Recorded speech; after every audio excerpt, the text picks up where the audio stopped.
നല്ല ലെയറായിട്ടുള്ള പഞ്ഞി പോലെ പൊറോട്ട ഉണ്ടാക്കണം. നിങ്ങൾക്ക് എങ്ങനെ ഉണ്ടാക്കുക എന്നുള്ളത് നോക്കട്ടോ.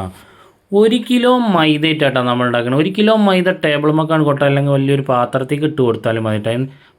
ടേബിളുമ്മേ കൊട്ടിങ്ങനെ അകത്ത് ഒരു സ്പേസ് ഉണ്ടാക്കുക, എന്നിട്ട് അതിലേക്ക് ഒരു കോഴിമുട്ട ഒഴിച്ച് കൊടുക്കുക. അതേപോലെ തന്നെ പാകത്തിന് ഉപ്പ് ചേർത്ത് കൊടുക്കുക. ഒരല്പം വനസ്പതി, ഇത് നിർബന്ധമില്ല കേട്ടോ, അത് ഇട്ട് കൊടുത്താൽ പൊറോട്ടക്ക് നല്ല ടേസ്റ്റ് കിട്ടും. എന്നിട്ട് ഇത് 1 കിലോ ആണെന്നുണ്ടെങ്കിൽ 500 മില്ലി വെള്ളം ഒഴിച്ചാൽ മതി കേട്ടോ, കറക്റ്റായിരിക്കും. എന്നിട്ട് ഇത് ഇങ്ങനെ പതുക്കെ വെള്ളത്തേക്ക് ഇങ്ങനെ ആക്കിയിട്ട് ഒന്നിച്ചുകൊണ്ട് കുഴച്ചെടുക്കുക.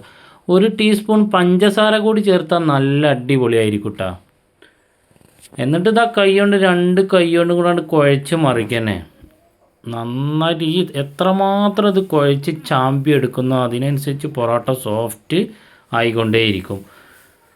ഏകദേശം ഒന്നും കണ്ട് കുഴച്ച് മറിച്ച് വരുമ്പോൾ നമ്മൾ കയ്യിൽ പിന്നെ ഓയിലാക്കിയിട്ട് കുഴച്ചാൽ മതിട്ടോ, അല്ലെങ്കിൽ ടേബിളിലൊക്കെ അത് ഒട്ടിപ്പൊടിക്കും. എന്നിട്ട് അത് മൊത്തമായിട്ട് ഇങ്ങനെ ഒരു ബോൾ പോലെ ഇങ്ങോട്ട് ആക്കി വെച്ചിട്ട് അതിൻ്റെ മേലെ കുറച്ച് ഓയിലും കൂടെ ആക്കി കൊടുത്തിട്ട് ഒരു 10-15 മിനിറ്റ് അവിടെ വെക്കുക. അതിൻ്റെ ശേഷം ബോൾ പിടിക്കാനിതാ ഇങ്ങനെ ഒരു കഷ്ണം കൊണ്ട് മുറിച്ചെടുക്കുക.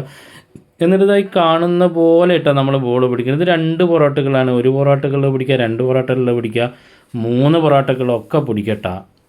മൊത്തമായിട്ട് ബോൾ പിടിച്ചതിന് ശേഷം എല്ലാ ബോളും ഇങ്ങനെ ഓയിൽ തേച്ചിട്ട് ഒരല്പസമയം കൂടി വെക്കുക. എന്നാലത് പരത്തിയിട്ട് ഇങ്ങോട്ട് വീശാനൊക്കെ നല്ലപോലെ വയ്ക്കുള്ളൂ കേട്ടോ. ഇതിപ്പോൾ ഒരു 15 മിനിറ്റ് കഴിഞ്ഞതിന് ശേഷമാണ് നമ്മൾ എടുത്തിട്ട് പരത്തിയതിന് ശേഷം അതങ്ങോട്ട് വീശി എടുക്കണം കേട്ടോ. വീശിന് ശ്രദ്ധിച്ചോളൂ കേട്ടോ. ഒരു കൈ അടിയിലും ഒരു കൈ മേലെയും പിടിച്ചിട്ടാണ് ഇങ്ങനെ വീശിക്കൊണ്ടിരിക്കുന്നത്. ഒരു 3-4 ദിവസം അങ്ങോട്ട് ചെയ്ത് നോക്കിയത് എല്ലാവർക്കും പറ്റും കേട്ടോ ഈ പരിപാടി.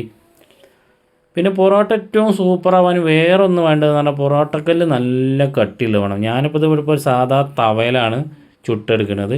എന്നിട്ട് ഇതൊക്കെ ചിറ്റി വെച്ചതിന് ശേഷം വീണ്ടും ഒരു കുറച്ച് സമയം കൂടെ വെക്കണത് നന്നായിരിക്കും കേട്ടോ. എന്നാലും അങ്ങോട്ട് പരത്തിയാണ്ട് പരന്ന് കിട്ടുള്ളൂ. പൊറോട്ട കോലായിട്ടൊന്നും പരത്തണമെന്നില്ല, കൈ കൊണ്ട് ഇങ്ങനെ ആക്കിയാൽ തന്നെ നല്ലപോലെ ഉണ്ട് പരന്ന് വരും. എന്നിട്ട് ചൂടായ പൊറോട്ടക്കല്ലിൽ ഒരു അല്പം ഓയിൽ അങ്ങോട്ട് തൂവി കൊടുക്കുക. എന്നിട്ട് അതിലേക്ക് പൊറോട്ട ഇട്ട് കൊടുക്കുക.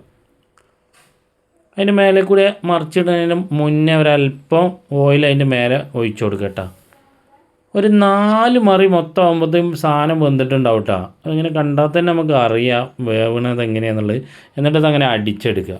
ഒരു പൊറോട്ട ഒറ്റക്കിട്ട് അടിച്ചാൽ വല്ലാതെ അങ്ങോട്ട് ലെയറായി കിട്ടൂല കേട്ടോ. ഒരു 5-6 പൊറോട്ട ഇങ്ങനെ ഒന്ന് അടിച്ചതിൻ്റെ ശേഷം അടിയത്ത് മേലേക്കിടെ അങ്ങോട്ട് അടിച്ചു കൊടുക്കുക.